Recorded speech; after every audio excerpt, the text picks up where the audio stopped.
The next parts are titled, I'm Sorry, Perry. Is everyone just going to die, dog? Like, what? No one's gonna try and find a cure. Everyone is just going to become a meat monster. You've got to be joking. Welcome to the second episode of Arcanus Reacts. Today, we're going to be reacting to What is the Phineas and Ferb Infection AU? Explained by Tire Chords LOL. Let's get right to it. This Phineas and Ferb alternate universe takes a dark turn when an experiment goes horribly wrong. And even though Phineas and Ferb are young and doing things you wouldn't think someone as young as them is able to do, they barely make mistakes, let alone get caught. I mean, that is true. There was one episode in Phineas and Ferb where they did end up getting caught, and they were just in this big prison. That was one of the best episodes, honestly. I mean, obviously it was fan service in a way. I mean, everyone wanted an episode where they finally got caught, so it was good to see. It was definitely one of my favorite episodes, so. No matter how big the project is, no matter if it's a roller coaster or a 10-story high fort in their backyard, Mommy and Daddy, no matter what Candace says or sees, is never finding out what Phineas and Ferb were up to. I always felt bad for Candace, honestly. Actually, did I? You know, I'm not sure. I was probably on Phineas and Ferb's side, honestly. I think it's just one of those things where it's like, the more you grow up, the more you start siding with different characters. Like, back then, I sided with Phineas and Ferb, but now, I mean, I find them kind of annoying, sorry, but, you know what I mean? I pretty much just prefer the side story of, you know, Dr. Doofensmart and Perry the Platypus. I find that more enjoyable to me than the whole Phineas and Ferb experiment thing, but that's just me. That day. And in this AU, those 104 days they have of summer vacation will be cut very short. Huh, this... What the hell? Is that supposed to be Perry? On both... No, okay, so Perry is the one on the right. So who's the one on the left? That can't be Dr. Doofensmart, dog. That cannot be. I thought this was a kids show. What happened to the kids? Well, yeah, let me not say this. So in the beginning, Phineas and Ferb were experimenting in a lab, and it was specifically on their DNA. And DNA? Whoa. Well, this explains it. This definitely explains it already. Phineas decided to test on himself and become the test subject, turning him into this abomination that you... Oh wait, so we're just getting right to it then. I thought there would be some easing into it. Nah, Phineas is just dead right there and then. Damn. See on your screen. Whatever he's become is so bad that it has Ferb crying in the corner, hiding with a gun in his hand. I mean, I'd be crying too. That's number one. Number two, should I even ask where the hell Ferb got a gun from? How? Where? When? How? Where did Ferb get a gun from? And Phineas walking around the lab trying to find him and saying, Ferb, I can't see. Did it work? So wait, does Ferb still have consciousness? Or I don't understand. Is this just an entirely different entity or what? Now, if you know anything about Phineas and Ferb, you know that Ferb is kind of smart on his own. And either way, they usually have a backup plan to kind of fix anything that goes wrong. You can't fix this one, boy. And even if you could, it's like Phineas is just forever traumatized. So the fact that reloading a gun with one bullet is his solution tells you how bad the situation is. Honestly, Ferb. I'm glad that he realizes that there's literally nothing that can be done, and the best option is legitimately to just kill Phineas. And in the next part labeled, I'm sorry, Candace, Huh, this is concerning. Candace comes in the room and she's like, Phineas? Ferb? Hello? And as you can see, Phineas, who's basically consumed the whole laboratory with his body. That's just so disgusting, dog. He's approaching Candace and says, Candace, something went wrong. Wait, I'm so confused. Does Phineas have consciousness still? You have to burn it down, Candace.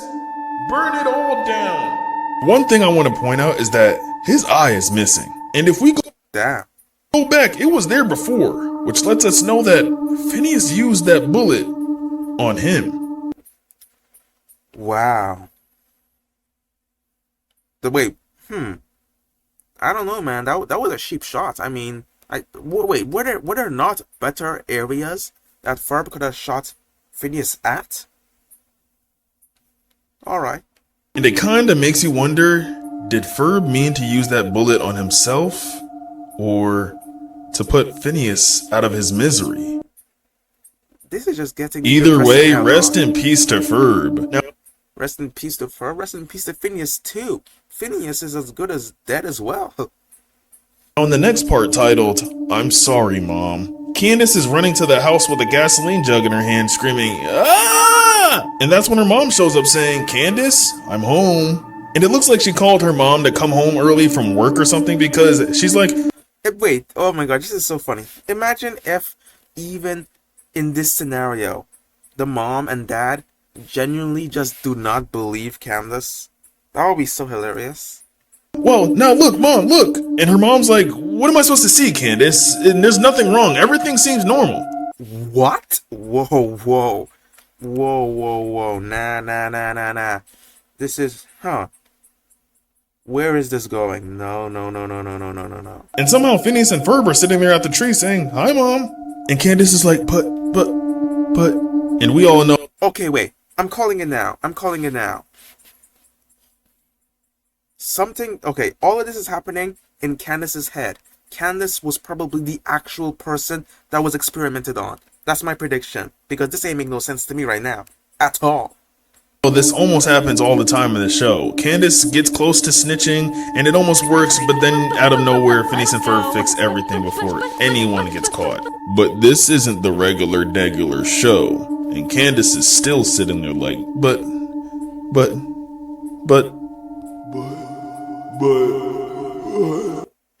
I called it. I genuinely called it.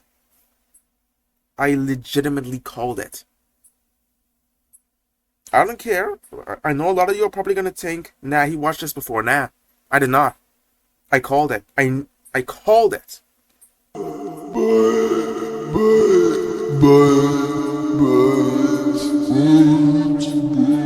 This audio is just disturbing, disgusting, and disgraceful to my ears. Now the next parts are titled, I'm sorry, Perry. Is everyone just going to die, dog? Like, what? No one's gonna try and find the cure. Everyone is just going to become a meat monster. You've got to be joking.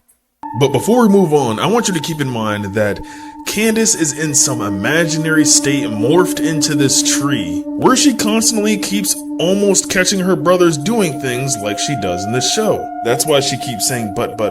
And also, notice all of the other eyes in the background, which means that this is not just taking place in the backyard. Especially because in the next part shows Doomfriensmertz and Perry the Platypus sitting on top of his skyscraper building looking down at the city which is consumed by green smoke. So everyone has just been contaminated by whatever Phineas and Ferb created. Well, I mean, at this point, the only way to fix this is to nuke the city, because it's so obvious that at this point, it's just going to continue to spread and spread until there's nothing left. until there is no life left. So the only sensible option is to nuke the entire city. And trees. Doomsmarts Evil Incorporated. Not the time, broski, not the time. The building is so high up, and it's kind of crazy that the tree roots are traveling up towards them. But anyways, Doomsmarts is looking down sad as heck with Perry and saying, I guess this is it, Perry the Platypus. Wait, maybe? But then, no. It has to be done. Will Doomsmarts be the one to save the day? Okay, I'm liking this. Then he tells Perry, I might have something. Come, Perry the Platypus. Beep, beep. Behold my flying car in a tow. Who am I kidding? Just get in. I'll explain on the way. All right. And so after they lift off and they're flying through the city looking down at all the green. And so as they're flying through the city, I don't know if you noticed yet, but this is them right here. Wow. Everything is just green and disgusting. Wow. Looking like a small gnat in the forest. Whatever these trees are humongous. 50 times bigger than Doomsmarts Evil Incorporated. This nigga has got to stop singing Doomsmarts Evil Incorporated, because now is not the time at all. Everyone dead. Like what? Alright, fine, I'll stop singing. It's Thank you. just so catchy, like, come on, man. You gotta love my voice, right? You know what? It's not that bad. Ain't that bad, dog. Ain't that bad. But anyways, Perry's doing his normal talking like, and Doomsmarts, somehow knowing what he's saying, says, I know what you're thinking. I didn't do this. I was searching for a way to kill the loop. Don't me, Perry. The loop. What is the loop? What is the loop? Don't tell me this is some time warping type nonsense, because this is gonna piss me off. I detected an anomaly, a constant across all loops, an observer of some sorts. I think it keeps things in check, acting to preserve the loop. The only thing, here it is, still intact. My, fix reality-inator. Fix reality-inator.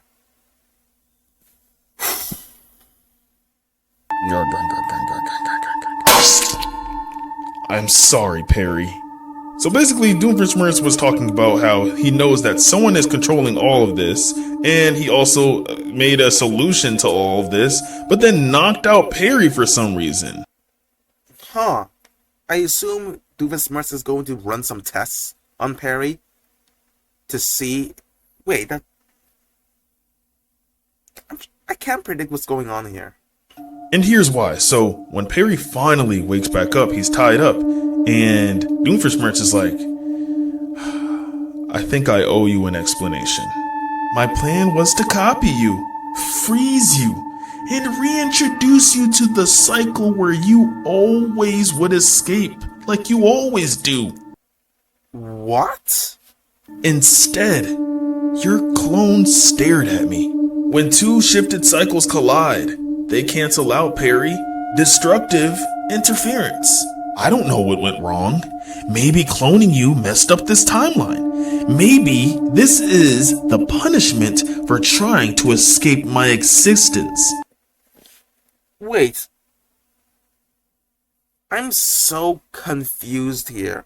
Someone in the comments, please explain this to me, because I'm actually so confused. So was it him? Wait, I'm so confused. Did he try to duplicate Perry before the incident, and somehow that is the root cause to the issues? Or is cloning him the supposed solution to it? Or maybe I didn't have anything to do with any of this. Then this disease started spreading. What once was my way to break the loop might now be our only hope. If it doesn't repair anything, it still might attract the attention of the observer. It should exist outside of the loop, maybe I can help. Now, I know some of you guys are probably like, Ty, I don't understand. He's too Yeah, I do not understand any of this. Please explain. smart. What's going on? Basically, Doomsmirts found out he was in a constant loop and cycle of Perry the Platypus escaping and getting away, Yeah. because this happens like every episode. And so when he noticed this, he decided, okay, let me clone Perry the Platypus so I can break this loop and free myself. The only problem is this Perry the Platypus isn't escaping. He's not doing anything, just staring at Doomsmirts, which then created an alternate timeline, because an episode where Perry doesn't escape, well, that's not canon. And now since Doomsmirts accidentally broke reality, So this is all Mr. Doofenshmirtz's fault. Wow. Well, that's actually depressing. Wow. Yeah, Doofenshmirtz has to go. he caused a dangerous infection to break out, and now is trying to get the attention of a higher being called the Observer to fix all of this. Yeah, it's wraps. It's wraps. I mean, now that I know how this infection was caused, there is legitimately no way to fix this. And now that you're up to date, continuing on, he says to Perry, now, we're running out of time, and starts lasering the pod that the clone is in to kind of speed up his escape process. And meanwhile, while he's doing this, guess who escapes? Perry the Platypus, and kicks him in the face, and that's when a warning signal starts going off. Unsafe trajectory. And the ship starts spinning out of control, and they crash and land. And amongst all the rubble, Doomsmirts is awake, and he's like, why, Perry? Why would you? Unless you're the Observer.